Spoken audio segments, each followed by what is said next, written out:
Pay কমিশনের চূড়ান্ত report নিয়ে আপত্তি নেই, পে স্কেল বাস্তবায়নে গড়িমসি হলে আন্দোলনের হুঁশিয়ারি।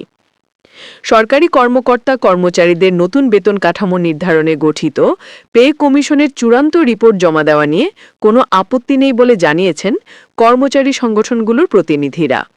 তবে তাদের মূল উদ্বেগ পে কমিশনের সুপারিশ অনুযায়ী নতুন পে স্কেল বাস্তবায়নে সরকারের পক্ষ থেকে কোনো ধরনের গড়িমসি বা দীর্ঘসূত্রতা দেখা দিলে। সম্প্রতি দেশের উচ্চ মূল্যস্ফীতি এবং জীবনযাত্রার ব্যয় বৃদ্ধির প্রেক্ষাপটে সরকারি চাকরিজীবীদের জন্য নতুন বেতন কাঠামো প্রণয়নের লক্ষ্যে গত জুলাই মাসে অন্তর্বর্তীকালীন সরকার কর্তৃক একটি পে কমিশন গঠন করা হয়।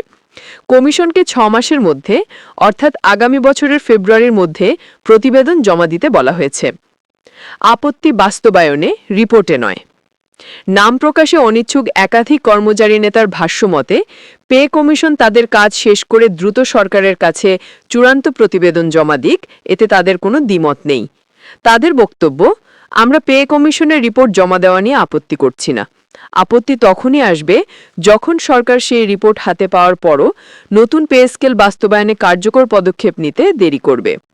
কর্মচারী সংগঠনগুলোর আশঙ্কা, বর্তমান সরকার যদি আর্থিক সীমাবদ্ধতা বা অন্য কোনো অজুহাতে পে স্কেল বাস্তবায়নের দায়িত্ব পরবর্তী নির্বাচিত সরকারের ওপর ঠেলে দেয়, তবে নতুন বেতন কাঠামো কার্যকরে আরও দীর্ঘসূত্রতা তৈরি হবে।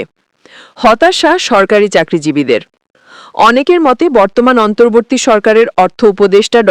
সালেহুদ্দিন আহমেদের পক্ষ থেকে একসময় ইঙ্গিত দেওয়া হয়েছিল যে 2026 সালের জানুয়ারি থেকেই নতুন পে স্কেল কার্যকর হতে পারে। কিন্তু সর্বশেষ কিছু বক্তব্যে অর্থ উপদেষ্টা জানান, পে কমিশনের সুপারিশের ভিত্তিতে চূড়ান্ত সিদ্ধান্ত নেবে আগামী নির্বাচিত সরকার। এই ঘোষণার ফলে প্রায় 15 লক্ষ সরকারি কর্মকর্তা কর্মচারীর মধ্যে হতাশা সৃষ্টি হয়েছে।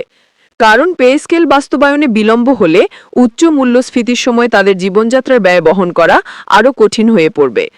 11 থেকে 20 গ্রেডের সরকারি চাকরিজীবী ফোরাম সহ অন্যান্য সংগঠন ইতোমধ্যেই চলতি বছরের 31 ডিসেম্বরের মধ্যে বৈষম্যমুক্ত নবম পে স্কেল বাস্তবায়নের দাবি জানিয়েছে। সরকারের পক্ষ থেকে পদক্ষেপ না এলে তারা আন্দোলনে নামতে বাধ্য হবেন বলেও হুঁশিয়ারি দিয়েছেন।